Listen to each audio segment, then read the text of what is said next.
नमस्कार दोस्तों, आर के माई मैथमेटिक्स क्लासेज में आप लोग का स्वागत है। आज हम लेकर आए हैं चैप्टर नंबर 2। जो चैप्टर का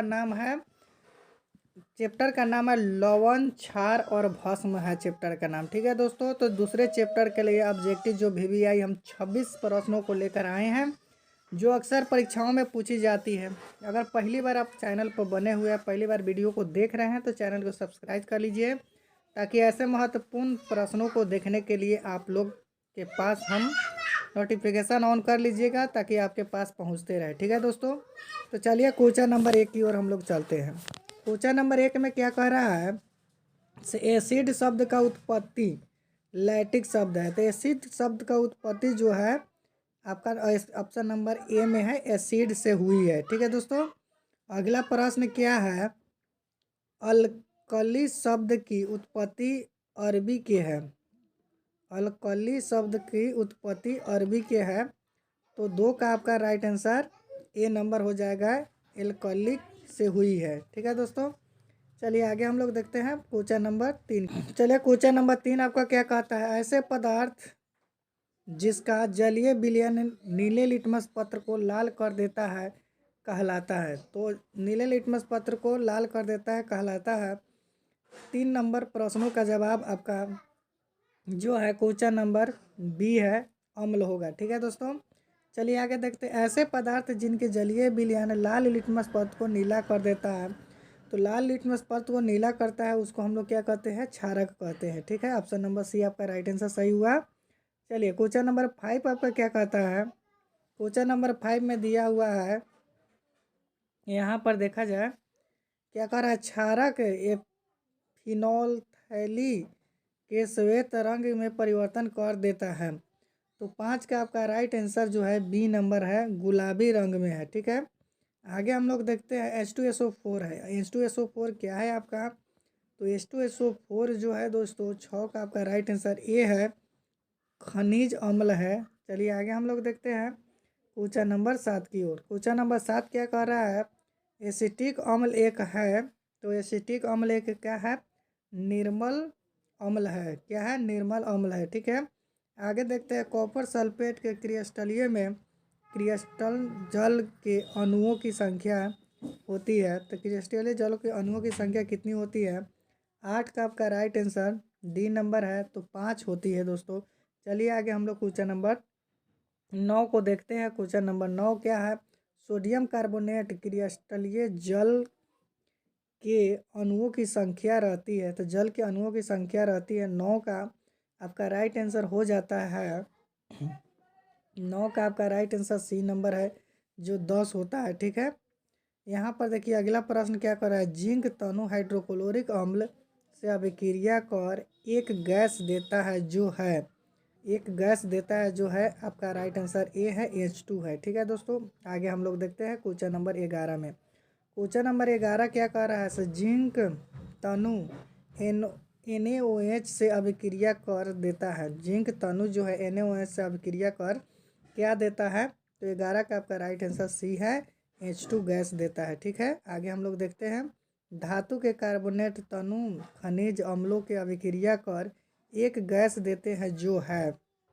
तो 12 का आपका राइट आंसर जो हो जाता है ए नंबर है, CO2 हो जाएगा। क्या होगा, CO2 हो जाएगा। अगला प्रश्न क्या है, अगला प्रश्न आपका बताता है, जब CO2 गैस को चूने के जल से प्रवाह किया जाता है तो यह दूधिया हो जाता है।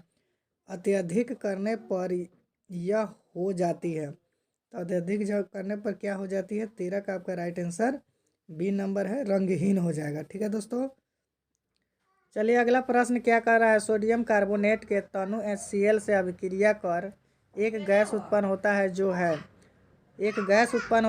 है, क्या है, सी नंबर है, CO2 है। ठीक है, चलिए आगे देखते हैं, धातु के ऑक्साइड तनु अम्ल से अभिक्रिया कर जल तथा क्या देता है, 15 का आपका राइट आंसर ए नंबर हो जाएगा, जल तथा लवण देता है। ठीक है, चलिए आगे हम लोग क्वेश्चन नंबर 16 को देखते हैं। 16 नंबर क्या कहता है, अम्ल का जलीय विलयन सुचालक होता है। तो अम्ल का जलीय विलयन जो होता है आपका राइट आंसर ए है, विद्युत का सुचालक होता है। ठीक है, चलिए आगे देखते हैं। NaHCl NaOH से अभिक्रिया कर एक गैस देता है। तो 17 का आपका राइट आंसर क्या हो जाता है? 17 का आपका राइट आंसर जो है दोस्तों, 17 का राइट आंसर आपका जो है डी नंबर है, NH3 हो जाएगा। ठीक है, चलिए आगे हम लोग देखते हैं। Question number 18। CO2 एक है, तो CO2 एक क्या है? 18 का आपका राइट आंसर ए है, तो CO2 एक अम्लीय है। चलिए आगे देखते हैं। अम्लीय, किसी अम्लीय लिटमस में H पर प्लस आयन होता है, तो H पर प्लस आयन होता है उसको क्या कहते हैं? बी का आपका राइट आंसर 10⁻⁻7 से कम हो जाता है। ठीक है दोस्तों, चलिए आगे हम लोग देखते हैं क्वेश्चन नंबर 20 में। क्वेश्चन नंबर 20 क्या कह रहा है? pH तथा H पर प्लस का सही संबंध है।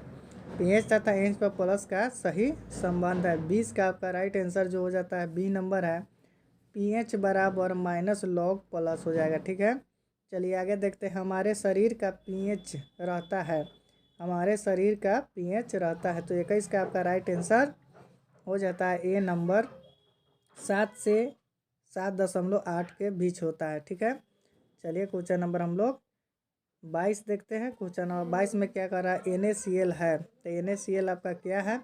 22 का आपका राइट आंसर सी होगा, लवण है। ठीक है, विरंजक चूर्ण का सूत्र होता है, तो विरंजक चूर्ण का आपका सूत्र हो जाएगा 23 का ए नंबर हो जाएगा CaO2Cl। ठीक है, आगे हम लोग देखते हैं क्वेश्चन नंबर 24। क्वेश्चन नंबर 24 में क्या कह रहा है? बेकिंग सोडा का सूत्र होता है, तो बेकिंग सोडा का सूत्र आपका बी नंबर आपका राइट आंसर है, NaHCO3 होता है। ठीक है, चलिए आगे हम लोग वीडियो पर बने। चलिए अगला प्रश्न आपका बहुत VVI है, जो धोने का सोडा का सूत्र है। धोने का सोडा का सूत्र आपका क्या हो जाएगा?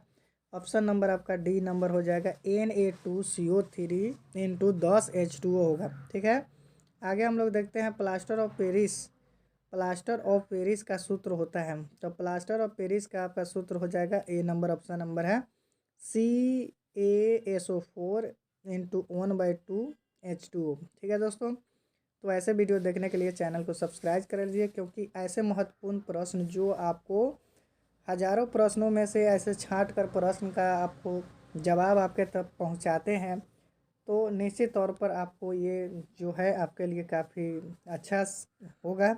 जो 2025 में परीक्षा देने वाले स्टूडेंट के लिए काफ़ी महत्वपूर्ण है। ऐसा प्रश्न आप देख सकते हैं जो परीक्षा अब तक हुई है, उस परीक्षाओं में जाकर आप जो भी सवाल है उसमें देखिए ये प्रश्न है कि नहीं है। ठीक है दोस्तों, तो हम ज़्यादा बात न करते हुए अपने आज के लिए इतना ही। जय हिंद, जय भारत, वंदे मातरम।